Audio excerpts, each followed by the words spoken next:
งอคะเมื่อสูงคะคนตาวันมันในก็เมาทบกันตั้งข่าวใจแสงเฮือพระนายคะที่นั่นไปปลุกเลยยูทูบทั้งหมดทั้งสิ่งขนาดแค่ต่อกดไลค์กดแชร์กดติดตามไม่ฝันใหญ่นำขนาดผ่อนกันมาถ่อมด้วยกันนะวันมันในก็เมาทบกันตั้งข่าวจุดเลยลองเห็นหูลองกันเงินกุยหนังเขาขนาดเอาค่ะการเห็นหูลองการเงินเขาขาในวันไหนชื่อมันเตมีอยู่3 เมียวค่ะเนาะมันเหมือนเหือในปางหางมันก็เตมันหนังอันหันไว้อยู่ในค่ะเนาะรายเงินรายเก็บหอมและรายจ่ายในตั้งแต่เล็กจนโตต่อถึง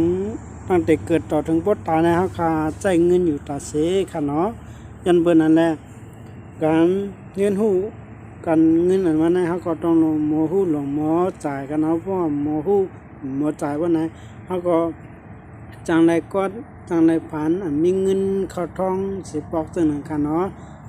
ที่รายเงินเนี่ยมันหนังเขาเป็นลุงน้องเป็นก็ยาวเขาเฮ็ดกันทั้งก้อยก็ยาวค่ะเนาะเพราะว่าส่วนมากเขาเฮ็ดกันทั้งก้อยเขาเมืองเขาได้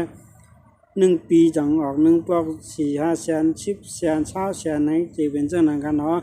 แต่เป็นรายวันให้เหมือนเมืองไทยแต่มีกันเนาะเหมือนหนังเมืองไทยแต่เฮ็ดการจำรายวันจังนั้นกันเนาะเฮ็ดจำรายวันรายเหรียญบ่เหรียญเชงก็รายเงินรายรับเงินเนี่ยคนเฮาค่ะสังว่ารายเงินหลายๆเพราะว่าหมอเก็บหอมก็มันก็แต่มีต้องสร้างกันเนาะยามเฮาหลงเงินติว่าเฮาก็หากู้หายืมเพิ่นก็รายเพิ่นใครปันกันเนาะยามเพิ่นนั่นแหละเอาหาหลูกหมอเก็บหอมไหลมา350นี่แหละเมืองไทยค่ะเนาะไหลมา350อย่างน้อย100เฮาต้องไหลเก็บหอมไว้กันนะเก็บหอมไว้พอเป็นก้อนมา 4-5 หมุนมาเฮาไปซื้อหางคันหนังอันเฮาคันใดโทรศัพท์ไหนคันใดความคันใดโน้ตบุ๊กไหนคันใดได้ซื้อโคขายขึ้นไหนจังไหนกันเนาะเพราะว่าเขาเก็บหอมก็เขาก็แต่มีติดตั้งแต่มีหลายเหมือนเปิ้นค่ะเนาะรายจ่ายนั่นแหละตั้งแต่เลขตั้งแต่ลูกอ่อนเป็นต่อถึงบ่ตายนะครับเนาะตายยาวขนาดตายยาวยังตึกเลยเสียเงินอยู่กันเนาะงั้นก็จ่ายให้ชมมันนั่งเฮาก็เล็กก็แรงพอมีเฮาจ่ายปันเฮาก็เนาะก็นมก็สั่งว่าซั่นน่ะนะพอเมืองเฮาก็ไหลเงินมามันนั่งเฮาก็หากินจ้างเบิ่นเลยวัน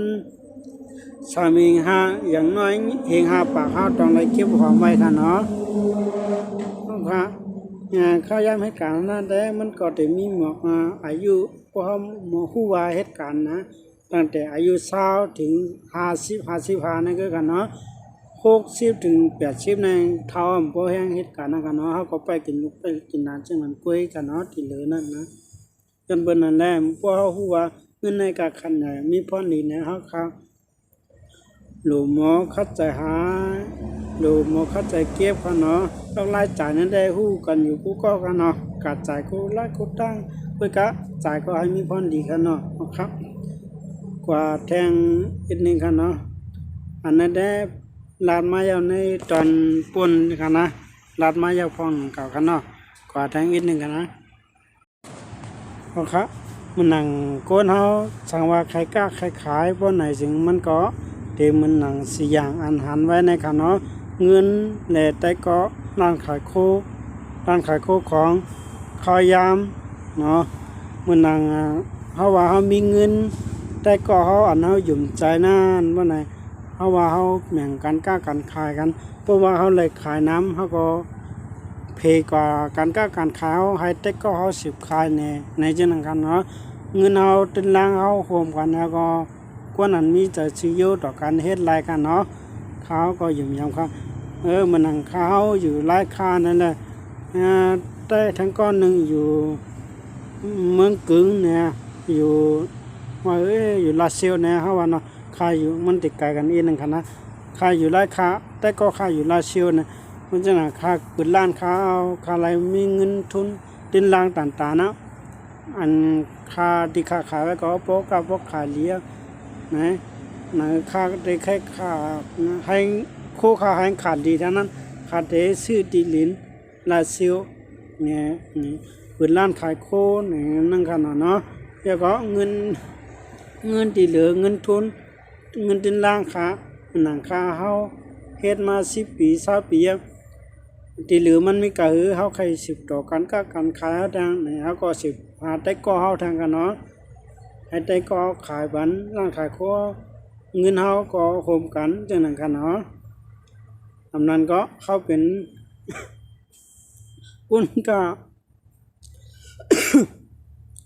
ไอ้นึงกันนะ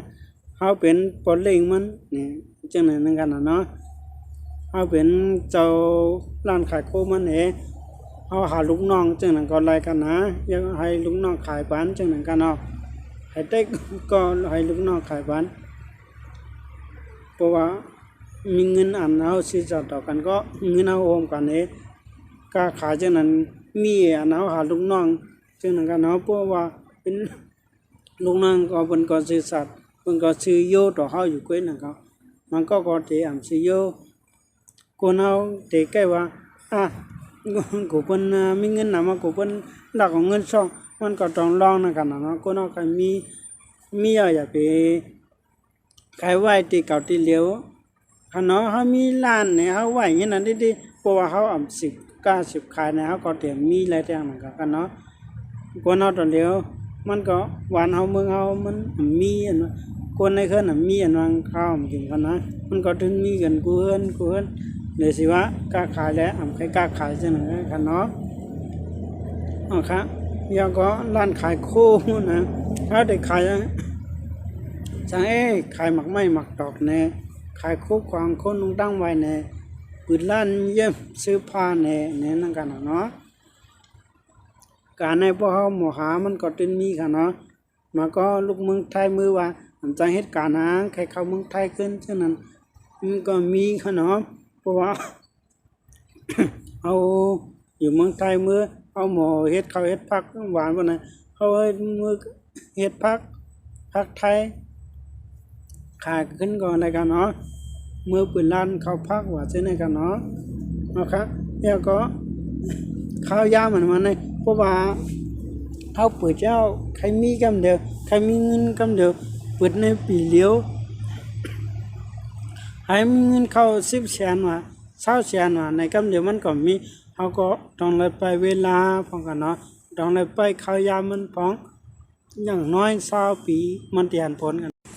เฮาก็กล้าขายก็10ปี20ปี30ปีมันก็ต้องการหันน้ำเม็ดน้ำตอนมันจังนั้นมานั่นกันเนาะ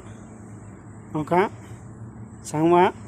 ไปเลยกดไลค์ติดตามหน่อยก็กดไลค์ติดตามไว้ปันข่าวใจแสงข่าวก็หนังที่มาลาดแหนแต่ก็เฮาต่อไต่กันในแต่ก็แทงกันเนาะจังไกมาทบกันแทงในตอนนาครับสังว่าใครมีเงินก็สังว่าใครมีปลายหูปลายหันเกี่ยวเลยลองเงินก็มันกันติดตามไว้ปันข่าวใจแสงสิกรรมกันเนาะ